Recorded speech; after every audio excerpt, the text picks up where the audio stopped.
అష్టదిగ్గజ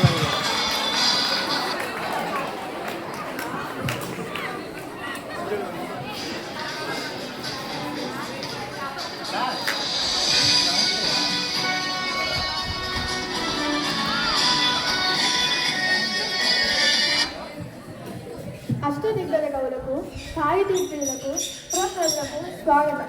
మా పాలనలో జీవితాన్ని ఆనందంగా గడుపుతున్న జానపదుల సైతం కొన్ని రసవత్తమైన సమస్యలు పంపించారు. మీరు కూడా వాటి రసవత్తరంగా పూరించి నేటి భువన విజయ సభను రంజింపజేయండి. ఇక ఆంధ్ర భాషామతల్ని శిక్షిస్తూ సమస్యలను, దత్తపదులను పూరించి ఆస్కవితాలను దాన్ని సాగిద్దాం.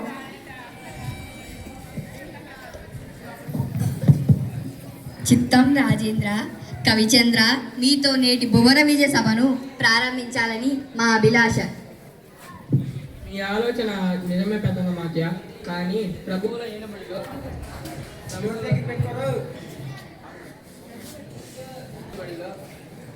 ఏలుబడిలో ఎన్నో భాషలు ఉండగా తెలుగు భాషపై ఇంత మక్కువ చూపడానికి గల కారణం ఏమిటో? అదేమిటి సువర్ణ కవి, మందార మకరందాలు జాలువారే తెలుగును ఇష్టపడిన వారుందిరా. తెలుగదేల నందువా, తెలుగదేల ఎన్న దేశంబు తెలుగు, ఏన తెలుగు వల్ల కొండ తెలుగు కొండ, ఎల్ల నృపులు గలవ నెరుగవే వాసాడి, ఏ భాషనందు తెలుగు లెస, దేశ భాషనందు తెలుగు లెస.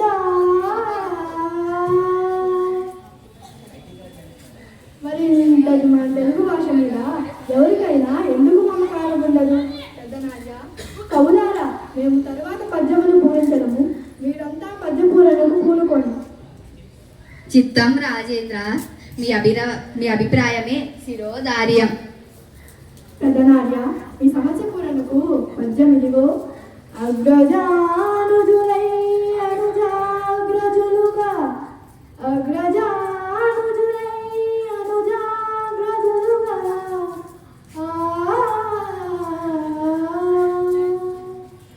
ఆహాహా, ఏమీ సమస్య?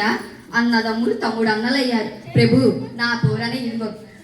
పుష్యమిన్ భరతాక్యుడు పుట్టినాడు, మొనసి లక్ష్మణుడా శ్లేష పుట్టినాడు, రామ లక్ష్మణ క్రమమిది ఎరసి చూడా, అగ్రజానుజులై అనుజాగ్రజులుగా, అగ్రజానుజులై అనుజాగ్రజులుగా, పుష్యమిన్ భరతాక్యుడు పుట్టినాడు. కానీ లోక వ్యవహారం రామ లక్ష్మణుల భరత శత్రుఘ్నులు అని ఉంటుంది. కరినెత్తుకపోయి ఎలుక కలుగునది, కరినెత్తుకపోయి ఎలుక కలుగునది. దీన్ని పూరించండి భట్టుమూర్తి గారు. పల్లె జీవనులకు సుపచిత్రమైన చక్కని సమస్య ఇచ్చారు మహారాజా.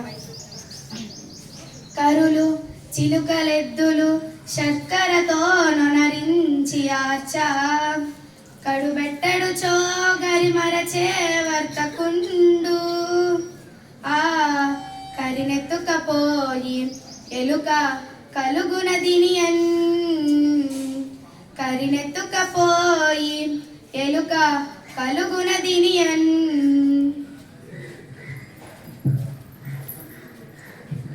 ఆహా, ఎంత అద్భుతం!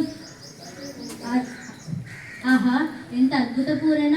ఎలుక ఏనుగుని ఎత్తుకపోగలగా, ఆ ఏనుగు రంధ్రములో పట్టున. హహహ, ఏనుగులు, చిలకలు, ఎద్దులు మొదలైనవి చక్కెరతో చేసిన బొమ్మలు.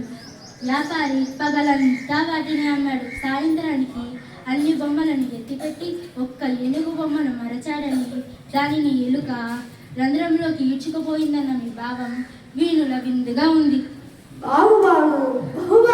కృతజ్ఞతలు మహారాజా. ముద్దు పలుకురా ముక్కు తిమ్మన కవి, అందుకోండి. గాడిదే చెంగదన్న ఘన సంపన్న, గాడిదే చెంగదన్న ఘన సంపన్న. రాజశేఖర, మానవులలో ఆడిన మాటను తప్పేవారు కొందరు ఉన్నారు. జంతువుల్లో దీన్ని చూడలేము, అయినా దైవకృపతో పూరించలేము. ఆడిన మాటను తప్పిన గాడిద కొడుకంచు తిట్టగా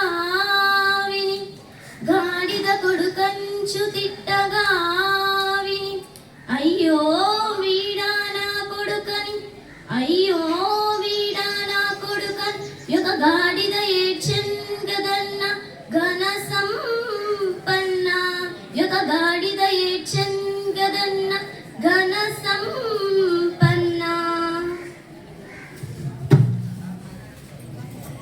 లౌకిక జీవన గమనంలో గ్రామీణులు దూషణలు ఆడి తప్పిన జనులను హీన స్వభావాన్ని తెలుపుతూ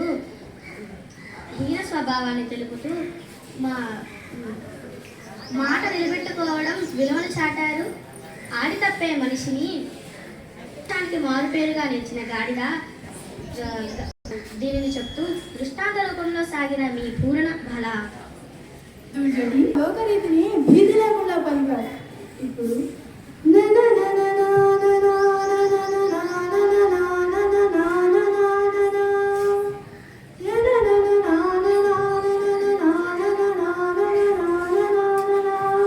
అనే సమస్యను మీరు పూరణ చేయండి. ప్రభు అక్షర విన్యాసం తప్ప అర్థం లేని సమస్య ఇచ్చారు, అయినా చక్కని పూరణ కావిస్తాను. నేను నిన్ను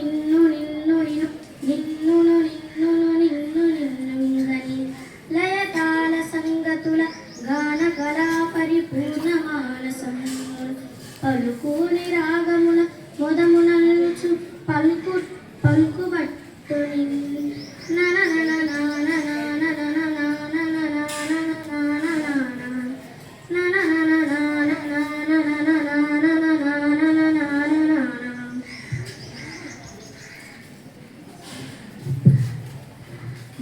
శ్రీకాళహస్తీశ్వరుని వరప్రసాదంగా పొందిన దుర్జటి భువన విజయ కవుల చూచిన జానపదులు మన కవుల కావ్య సాహిత్యాన్ని మన సభ గొప్పతనాన్ని కూర్చి పొలంలో పనులు చేసుకుంటూ కూడా లయతాళానికి అనుకూలంగా మిక్కిలి సంతోషంతో ఊరి రాగాలు అల్లుకుని సిద్ధిని కళ్ళకు కట్టినవి. పనుల్లో పాటలతో పాటు పద్యాలను పాడుకునే వైఖరి అద్భుతం. అవునవును, జానపద సత్యం చెప్పారు రామకృష్ణ. తదుపరి మీరే వంతు. మీ పదవుత్తరాన్ని మేమెరుగుదాం. మేక మరియు తోక ఈ రెండు దత్తభాగాలతో ఒక సీస పద్యం చెప్పండి. మమ్మేలిన దేవరా, నన్ను ఆదేశిస్తే కాదంటానా? ఆలకించండి మహాప్రభు.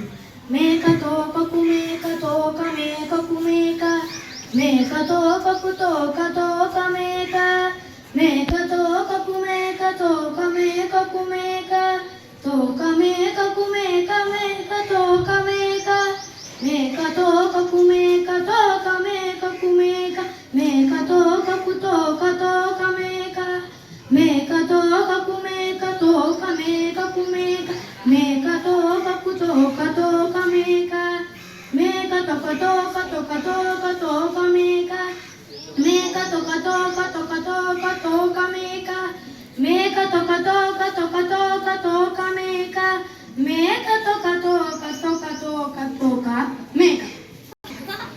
ఇది సామాన్యులు కాదు రామకృష్ణ. చెప్పు మాట్లాడు. కాదా రామకృష్ణ, ఏమేమి మేకల కాపరి అడవికి మేతకై మేకలు తీసుకుపోతున్నాడా? ఒక మేక ముందర పోతుందా? ఆ మేకకు తోక వెనక భాగాన ఉంటుంది.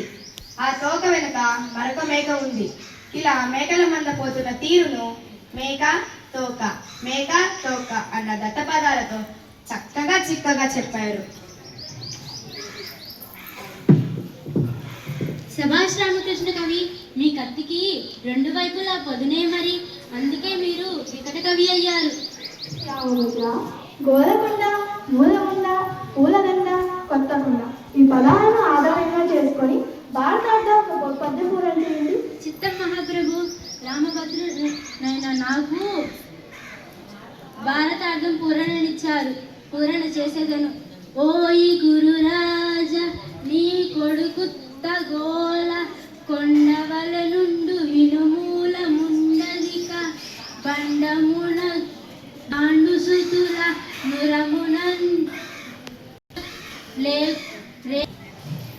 ఓయి కురురాజా, నీ కొడుకు దుర్యోనిది ఉత్త గోల కలిగిన మనసు.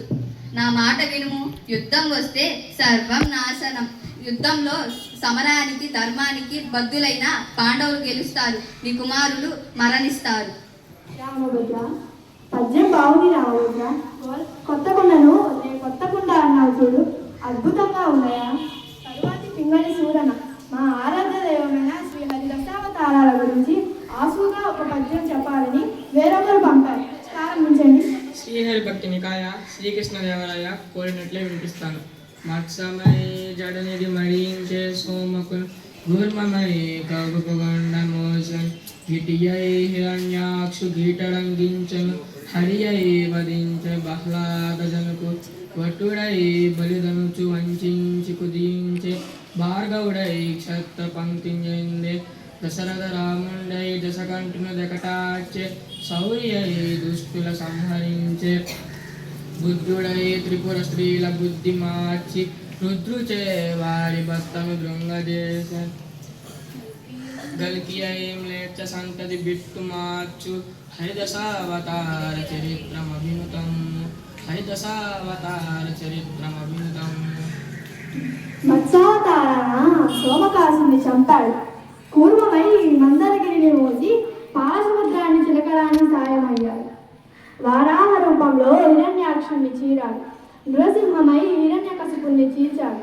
వామనుడై బలిని పాతాళానికి పంపాడు.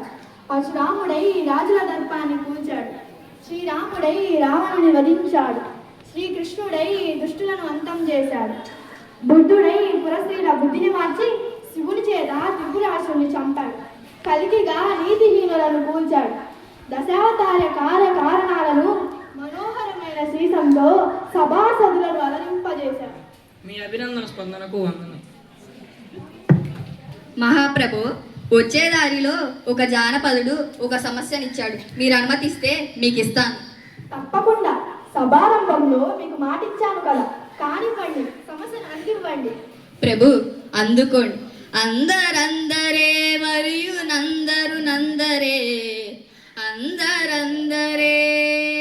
దీనిని పూరించండి.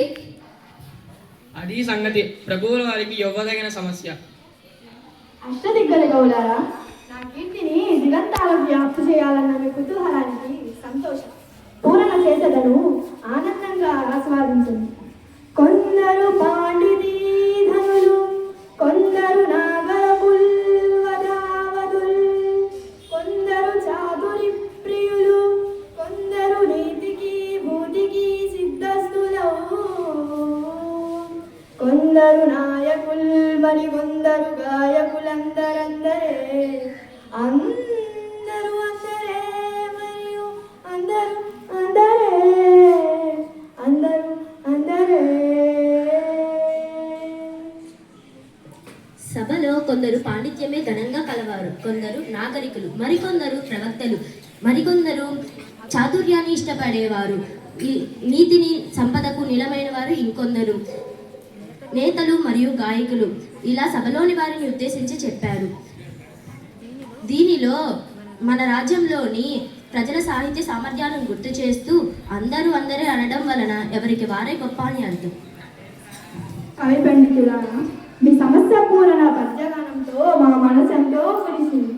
సభ్యులకు కృతజ్ఞతాంజలులు. స్వస్తి.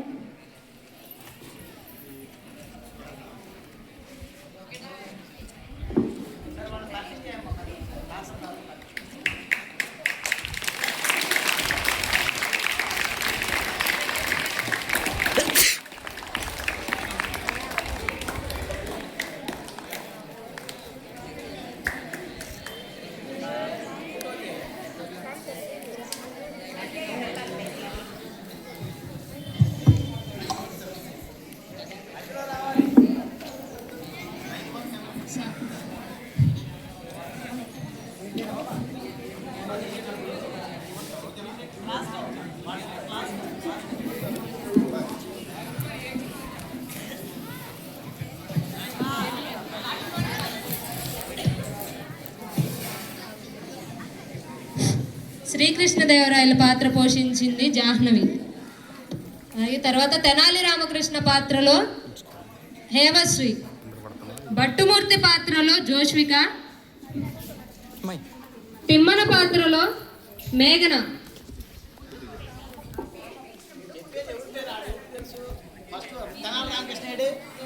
తెనాలి రామకృష్ణ